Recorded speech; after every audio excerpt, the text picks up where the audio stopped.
Nouvelle rubrique dans PlaySmart, le boss, pour donner la parole à un acteur clé de l'industrie du jeu vidéo, pour faire référence aussi à un personnage toujours récurrent dans tous les jeux. On élabore, on voit la qualité d'un jeu à la qualité de ses boss, à leur charisme. Et donc, c'est pour ça qu'on a appelé cette rubrique avec ce nom. Et on va inaugurer avec un gros poisson, pourrait dire Alexandre de Rochefort. Bonjour. Bonjour. CEO donc de Gameloft, qui est une grosse entreprise qui a fêté son quart de siècle l'an dernier. Et je voulais commencer cette interview en rebondissant sur l'actu. La grosse actu de début juin pour tous les acteurs de l'industrie, c'est la sortie d'une nouvelle console, la Nintendo Switch 2. Et je voulais vous demander, pour une entreprise de la taille de Gameloft, ça a quel impact? Comment ça vient en fait changer vos habitudes, votre organisation? Alors on est très présent sur la Switch et on a une bonne connaissance de tout l'écosystème et à la fois technique et économique de la Switch. Donc ça n'a pas révolutionné notre façon de travailler. On a demandé les development kits à Nintendo dès qu'on a Ça se demande combien de temps à l'avance? Ça se demande dès que vous avez l'info que La console va la sortir. console va sortir, il faut commencer à se bouger, demander Ça veut dire demander pas development beaucoup de kit. temps en fait, parce que nous, on a l'info que la Switch sort peut-être 6 mois avant sa commercialisation, mais un jeu, ça se développe en 3 ans, pas en 6 mois. Oui, c'est pour ça que aujourd'hui on n'a pas de jeu à la sortie. En fait, surtout Nintendo, ils ont l'habitude quand même de mettre en priorité Privilégier leur jeu, le leur catalogue licence. Nintendo. Donc il y a un ou deux jeux où là on vous prévient très très en avance, mais c'est vraiment Oui, le but, c'est que les gens qui vont être prévenus en avance, c'est des gens dans un cadre de partenariat, ils veulent des gros jeux en lancement de tiers, et c'est comme ça que vous êtes informés, si vous êtes prévu pour accompagner en fait. Oui, la plupart du temps, c'est des jeux qui étaient déjà en train d'être développés. Donc, c'est juste Nintendo qui dit, tiens, celui-là, il m'intéresse. Est-ce que vous envisageriez d'être présent en launch pour ma nouvelle console? Et dans ces cas-là, évidemment, ça se refuse pas parce que être présent en launch d'une nouvelle console, c'est très efficace, très puissant. Et est-ce que sans être prévenu par Nintendo, quand on est Gameloft, qu'on a beaucoup de gens très experts du secteur dans les équipes, on est capable d'anticiper quand même, et avant la sortie, on commence déjà à travailler sur des jeux adaptés à la machine 2, 3, même plus d'années avant, C'est compliqué sans les tools de Nintendo. pour savoir ce qu'il y a dans le Ouais, moteur. non, c'est vraiment compliqué. C'est difficile d'avancer sans l'aide de Nintendo ou de Sony ou Ou Sony Microsoft, pour hein. d'autres. Non, on a vraiment besoin de leur aide à ce moment-là. Et quand une nouvelle console arrive comme ça, pour une entreprise comme la vôtre, c'est quoi? C'est les compteurs remis à zéro, il faut pas louper le virage pour continuer à exister. On peut avoir un accident industriel avec une nouvelle console qui est mal abordée. Non, j'irai pas jusque-là. On est quand même un marché de 184 milliards de dollars.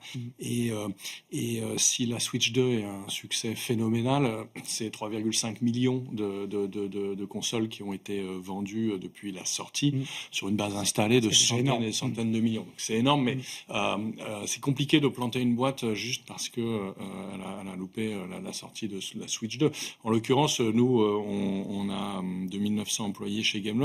On est une société qui, et ça c'est dans notre ADN très fortement parce qu'on vient du mobile à l'origine, on est une société qui sait s'adapter à des multiples plateformes. À une époque, on développait sur plus de 15 000 modèles de téléphones différents. Donc s'il y a quelque chose qu'on sait faire chez Gameloft, c'est anticiper et accueillir une nouvelle plateforme de façon très fluide. En fait, ça se fait assez facilement. Donc je serais moins dans le... Oui, c'est moins dramatique que ce que vous pouvez avoir. Vous tendez la perche pour une transition, c'est qu'historiquement, donc c'est Gameloft, c'est le jeu mobile essentiellement. La console, ça fait quoi? Ça fait une petite décennie que vous êtes vraiment transposé, notamment sur la Switch, les jeux PC aussi. Mais donc vous êtes aussi un éditeur et à la fois un créateur de jeux, ce qui fait que en 25 ans d'existence, vous couvrez quasiment tous les métiers qui existent, ou presque, dans le secteur? À part celui de distributeur physique, qui a existé à une époque, qui existe encore, mais qui prend de moins en moins de place. À part ce métier-là, non, je vois effectivement pas de métier qu'on ne fasse pas. Et juste pour préciser, ça fait 5 ans véritablement qu'on s'est lancé sur les PC consoles. Donc la sortie d'un jeu ou le début? Vraiment le choix stratégique de se lancer sur PC console était fait en janvier 2019, annoncé et validé par l'actionnaire à peu près à cette date-là, donc premier semestre 2019. Le premier jeu vraiment d'envergure sorti à ce moment-là sur cette nouvelle axe stratégique, c'est Disney Dreamlight Valley qui est sorti septembre 2022. Et quand on veut basculer sur une plateforme en plus, par exemple pour Gameloft, comment ça se construit? Parce que j'imagine que vous vous lancez pas le lundi en ayant pensé le dimanche soir que ce serait une bonne idée. Il y a tout un process pour se dire on bascule sur des jeux consoles et on se transforme aussi. C'est pas les mêmes métiers qu'on va devoir créer dans l'entreprise. Ouais, mais c'est là où vraiment la collaboration avec la plateforme qui va lancer la nouvelle console, quelle qu'elle soit, est vachement importante parce que on a besoin. Vous voyez, si prenons l'exemple de la Switch 2, il y a une innovation assez amusante, c'est les deux joypads qui peuvent servir de souris. Bon, ben ça change en effet radicalement. Voilà, il faut le savoir. Et en fait, nous, ça nous a donné plein d'idées. Mais tant qu'on n'avait pas l'info de Nintendo, c'est vrai qu'on peut pas faire de plan sur la comète. Donc nos équipes, elles sont quand même assez prisonnières de la relation et de l'échange d'infos à la fois technique et commercial qu'on peut avoir avec avec les fabricants. Enfin, pas le studio, j'allais dire studio, mais vous avez 10 studios à l'échelle mondiale. Vous êtes plus qu'un studio, vous êtes à la fois éditeur, à la fois créateur de jeux. Si vous deviez me pitcher, imaginons que je ne connaisse pas Gameloft, je vous donne 1 minute pour me pitcher votre entreprise sur ce qu'elle a été pendant 25 ans. Qu'est-ce que vous me répondriez? Sur ce qu'elle a été pendant 25 ans ou ce qu'on est aujourd'hui? Les deux vont ensemble, non? Okay. Jusqu'à l'instant T maintenant. Ok. Bon, donc Gameloft, c'est peu de gens le savent, mais Gameloft, c'est l'inventeur du jeu vidéo sur téléphone mobile. En avril 2000, on a la vision de se lancer sur ce device qui. C'était pas évident à l'époque. Ouais, il fallait être vraiment visionnaire et les guillemots ont su l'être à ce moment-là. On a donc cette ambition de lancer des jeux sur ces téléphones mobiles parce qu'on a cette vision que les téléphones mobiles vont être dans la poche de tout le monde. Donc on a lancé de façon tout faire avec. industrielle. On a embauché massivement. On est passé de quelques dizaines d'employés à quelques milliers d'employés qui se sont concentrés jusqu'en 2019 sur les mobiles. Depuis 2019, on est devenu une société cross-platform. On fait 44% de notre chiffre d'affaires actuellement sur PC console et le reste essentiellement sur mobile. On a 10 studios à travers le monde. On a 2 grandes qualités. On sait faire des jeux PC console de très grande qualité à des prix de revient incomparables, très compétitifs. Et très familiaux quand même, Dreamlight Valley par exemple. Alors en ce moment, on est sur c'est vrai qu'on est sur pas mal de projets très familiaux, mais Gameloft, c'est 25 ans d'existence et donc on sait faire des FPS aussi, on sait faire des MMORPG, des jeux de course. On a des jeux de course de voiture, donc on a un catalogue extrêmement varié. Donc ça, c'est une grande force, qualité des productions à des prix de revient qui, à mon avis, sont extrêmement compétitifs quand je regarde nos camarades dans l'industrie. Et le deuxième grande force de Gameloft, c'est qu'effectivement, on travaille sur le mobile depuis 25 ans maintenant, et donc tous les savoir-faire du mobile, on a su les appliquer au PC console. Et donc aujourd'hui, un jeu comme Disney Dreamlight Valley, c'est plus un game as a service qu'un jeu classique. Et donc l'essentiel des revenus du jeu proviennent des shops et des achats, et etc. Et ça, on le sait le faire de façon hyper efficace chez Gameloft parce qu'on vient de ce monde-là, en fait. Qu'est-ce que vous avez été chercher en plus, en fait, quand vous avez transposé vos ambitions sur les nouvelles plateformes PC console? Parce que on imagine bien qu'il y avait des compétences que vous n'aviez pas. Complètement, ouais. Et il a fallu aborder ce segment de façon très humble, en reconnaissant qu'on avait des avantages compétitifs intéressants venant du mobile, mais en reconnaissant aussi que il manquait plein de choses, plein de briques, effectivement. Et donc, ce qu'on a essayé de faire, et le timing était parfait parce que, je vous cache pas que, enfin, vous le savez aussi bien que moi, le marché du jeu vidéo était à un moment un peu compliqué. Mais après, et il y a eu beaucoup de départs. Et donc, on est arrivé à un moment, voilà, on a essayé de recruter des profils plus seniors, des profils avec des track records de très grande qualité, des références qui venaient du jeu vidéo. Donc, on a embauché des gens qui viennent de chez Ubisoft, des gens qui viennent de chez EA, vraiment des grands du jeu vidéo PC console. Et donc, on a sensiblement renforcé nos équipes de ce point de vue-là, au Canada, en Australie, en France, en Espagne, sur nos gros studios de création. Je pense à un jeu là, français qui est en train de cartonner, qui sera peut-être jeu de l'année. Je pense que vous avez deviné, Clair Obscur, Expédition 33. C'est des anciens d'Ubisoft qui ont créé leur propre studio avec beaucoup de liberté. Ils ont fait le jeu auquel ils rêvaient de jouer. En fait, c'est un JRPG à la française. Vous, dans vos 10 studios, est-ce que c'est possible qu'un tel projet émerge? Est-ce que dans le fonctionnement de Gameloft, on donne les coups des franches, la liberté totale aux créatifs sur certains projets? J'ai vraiment la faiblesse de le croire. Je l'espère parce qu'en effet, le succès est phénoménal et la qualité du jeu clair-obscur est un bon rappel pour les plus grosses entreprises qu'il faut faire vraiment attention à la créativité de ses employés. Et c'est vrai que voilà, nous, Gameloft, c'est 2900 employés à travers le monde, donc ça reste quand même une grosse structure Donc il y a des c'est un process, des vrai, règles. ouais, mais c'est un vrai C'est un défi de focus réussir à laisser pour la nous de créativité. laisser la création. Il se trouve que historiquement, Gameloft, c'est seulement une centaine d'employés en France. Donc c'est une société française, mais seulement avec une centaine d'employés en France, et tout le reste est Très dans les pays étrangers. internationalisé. Donc de facto, Gameloft, c'est une boîte qui a laissé beaucoup de liberté à ses studios. Ils sont très loin déjà. On a un studio en Indonésie, à Yogyakarta, un autre à Brisbane. On en a 2 au Vietnam. On en a en Ukraine. On en a au Canada. Donc, de facto, de toute façon, ils ont quand même une liberté assez importante. Mais c'est vrai que c'est quelque chose sur lequel on essaye de jouer. Et je trouve qu'en effet, Clair Obscur, c'est un bon exemple des bénéfices que vous pouvez retirer de laisser. Maintenant, on a un directeur créatif Qui chapeaute tout ça. qui chapeaute tout ça. C'est quand même un peu structuré. Mais je dirais que par rapport à d'autres boîtes de notre taille, je pense qu'on laisse quand même pas mal de liberté à nos équipes. Je vous ai demandé tout à l'heure comment vous auriez défini Gameloft sur les 25 années qui ont passé jusqu'à aujourd'hui.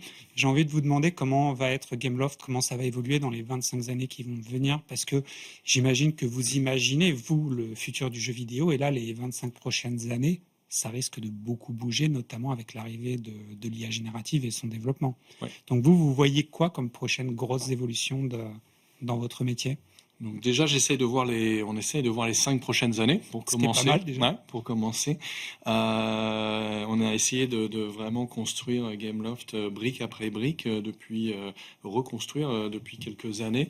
Et la première mission qu'on s'était donnée, c'était vraiment solidifier la défense. Si je prends une métaphore footballistique, on a commencé par la défense, faire de Gameloft une société rentable.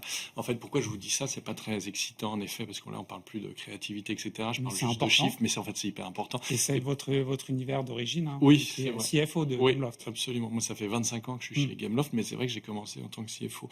Et ce qu'on observe, qu'il suffit d'ouvrir les yeux, j'enfonce une porte ouverte là, mais c'est que le métier est devenu ultra compétitif. On a en face de nous des mastodontes, des sociétés qui sont gigantesques. On a vu l'émergence de la Chine, donc de boîtes comme NetEase, comme Tencent. Et en face de ça, vous avez Microsoft qui rachète Activision, etc. Donc, c'est encore possible de faire des gros succès dans l'industrie quand vous n'êtes pas un géant. On l'a prouvé avec Disney Dreamlight Valley, on a l'exemple de Clair Obscur. Mais ce que j'observe moi quand même, c'est que les sociétés qui sont mal organisées, qui sont fragiles financièrement, sont toutes en train de disparaître très rapidement. Et là, les 4 dernières années, ça a été terrible de ce point de vue-là. Donc déjà, ce qu'on a essayé de faire, et c'est un vrai gros succès, sur les 4 dernières années, Gameloft, c'est 25 millions d'EBITDA par an, 2021, 2022, 2023, 2024 en moyenne. C'est l'année dernière le plus gros cash flow opérationnel jamais réalisé, 22 millions d'euros de cash flow sur un chiffre d'affaires d'un peu moins de 300 millions d'euros. Donc ça y est, je suis content, on a les bases solides. Ensuite, on est en train de faire le milieu de terrain, si je puis dire. Désolé, j'adore le foot. La créativité, moi aussi, ça tombe bien. Voilà. Et ça, c'est les nouvelles créations. Donc pour les 5 prochaines années, voilà, je suis content, on a une base solide. La boîte est rentable tous les mois. C'est pas à la fin de l'année, on fait pas les résultats de Gameloft. La maison est bien tenue. Voilà, maison est bien tenue. Désormais, la croissance future, ça va venir des créations, de la créativité. Donc c'est là où on a commencé à investir en effet sur les studios, sur des nouveaux talents, sur des gens avec des track records un peu plus élevés que ce que Gameloft a l'habitude de faire venir. Et donc là, Gameloft aujourd'hui a le plus beau line-up, à mon sens, de toute son histoire. Et donc comme on est sur des jeux cross-platform avec beaucoup d'ambition, c'est des jeux qui seront PC console plus mobile, c'est 3 à 4 ans de développement pour chacun de ces jeux. Donc là, on se projette vraiment tous ensemble. Pas plus de 4-5 ans. Jusqu'en 2028-2029, on a une idée assez précise de ce que va être Gameloft en 2028. On sait à peu près où au-delà. Et ensuite, au-delà, ça va être, on va dire, c'est l'attaque. Et là, on a une mission qui nous a été donnée par l'actionnaire d'être plus agressif sur le M&A. Gameloft n'a pas un historique de M&A très développé. On a acheté 2 petites boîtes sur 25 ans d'existence, et on nous a demandé d'accélérer là-dessus. Et je pense qu'effectivement, si je me projette à plus long terme, j'imagine bien un Gameloft qui devient sensiblement plus gros à travers du M&A. Ça, Ça, c'est vraiment pour la partie vraiment corporate, mais c'est comme ça qu'on le voit. Et je voulais vous poser une question un peu personnelle, parce que j'ai ouï dire que vous étiez non seulement fan de foot, mais fan de l'univers de Zelda aussi. Ouais, ouais. Une licence comme Zelda, quand une entreprise arrive à la faire éclore, c'est un change maker, un game changer. Est-ce qu'il y a des équipes chez vous qui essayent de travailler, alors peut-être pas un jeu d'aventure, mais à un Zelda ou un Mario pour Gameloft? Là, dans le line-up 2025-2028, ouais, j'estime qu'on a 2 jeux qui, en termes d'ambition, sont à ce niveau-là, complètement. Et qui peuvent donc s'intégrer ensuite sur plusieurs épisodes, plusieurs décennies. Ouais, c'est l'idée. Et ça changerait quoi en termes d'ambition, en termes de recrutement? Parce que je pensais à une chose, donc je voulais vous demander, mais là vous me parlez des bilans financiers qui sont très bons. Par contre, dans le jeu vidéo, il y a un souci de féminisation. Est-ce que quand on a une maison bien tenue, qu'on a des projets intéressants, est-ce qu'on peut prendre un peu plus de risques en s'efforçant, par exemple, d'intégrer plus de femmes dans les équipes, en se disant on prend des risques peut-être sur des nouveaux profils? Complètement. Nous, on a de plus en plus de femmes chez Gameloft. Le métier s'est énormément féminisé, notamment via le mobile. Le mobile Après, ça été dépend des métiers, je crois. Il y a des métiers qui restent encore très masculins Oui, dans la sur tout ce qui est technique. programmation, développeur, ça, quand je vois Gameloft, en tous les cas, je sais pas pour mes camarades, mais oui, nous, c'est fait sur ces métiers-là. Mais sur la narration, notre directrice de la narration, c'est une jeune femme. C'est quand même pas mal féminisé, et pas que en communication, Ouais, les postes où on attend finance des femmes. et RH. Mais oui, il nous reste beaucoup de chemin à parcourir de ce point de vue-là encore. Mais c'est vrai que c'est les jeux qu'on est en train de faire aujourd'hui, comme Disney Dreamlight Valley, qui est le plus gros succès de l'histoire de Gameloft. On approche les 300 millions d'euros En de chiffre partenariat d'affaires. avec Disney, quoi, Avec c'est nos ça amis qui... Disney, ouais.